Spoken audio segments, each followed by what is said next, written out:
Kodwa ngiyambonga uJesu ukuthi wayisiza impilo yami bazalwane. So nje nginalokho ukuthi ngiyambonga uNkulunkulu ukuthi isizile impilo yami.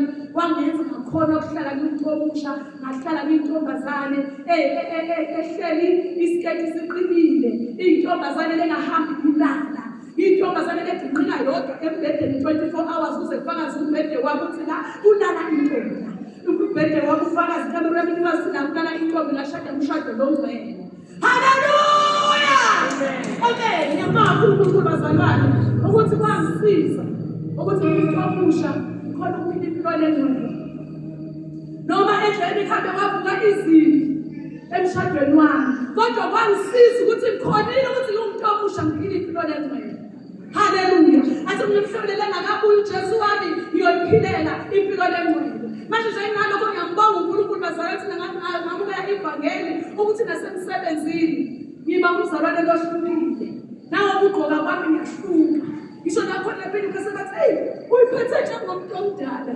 Manje umuntu omdala ngendlela lokugqoka ngayo, ngendlela loyiphethe ngayo ngoba ngamukele uJesu. Hallelujah. So bazalwane ngalokho ngiyambonga uNkulunkulu ukuthi uyisizile impilo yami. So nje esasho ukuthi sikhuthaze nje abazalwane kunalokho nje sikhuthaza amantombazane ukuthi intombi thina bayasitshela mangadlala la ukuthi manje intombi kumele uvuthe ubheke ngabudala Jesus. Ungavuthi ubheke ngabo. Hallelujah! Kwangisiza nokuthi uvuthe ubheke ngabudala Jesus. Namhlanje ngisavutha ubheke ngabo uJesu.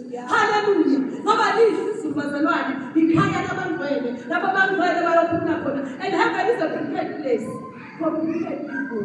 Abantu abangekho ready indawo lelungisiwe elungiselwe abangcwele. So kunalokho nje ukuthi Jesu unamandla okugcina umuntu omusha, unamandla okugcina intombazane iphile impilo lengcwele isongene emshadweni iphile impilo lengcwele. Noma kuvuka izimpi endleleni, ngisho nakhona emshadweni noma kuvuka izimpi, ngimbone uJesu bazalwane isiza impilo yami.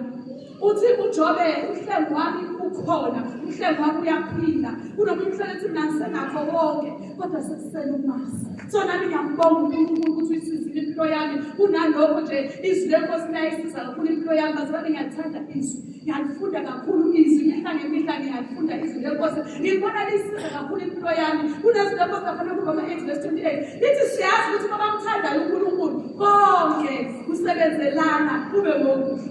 Bazalwane ngikho lapha by mistake. Nasekhaya. La ikhaya labavangeli bethu. Bazalwane nami ngobabethe kakhulu sisebenza kakhulu e-ofisini labavangeli. Nje sabona nje ukuthi Apostle Faith Revival ukuthi impela lapho ngitholakala ngikhona lapho ngivuselelo khona. So kunalokho nje ukuthi uNkulunkulu uthembekile singabaza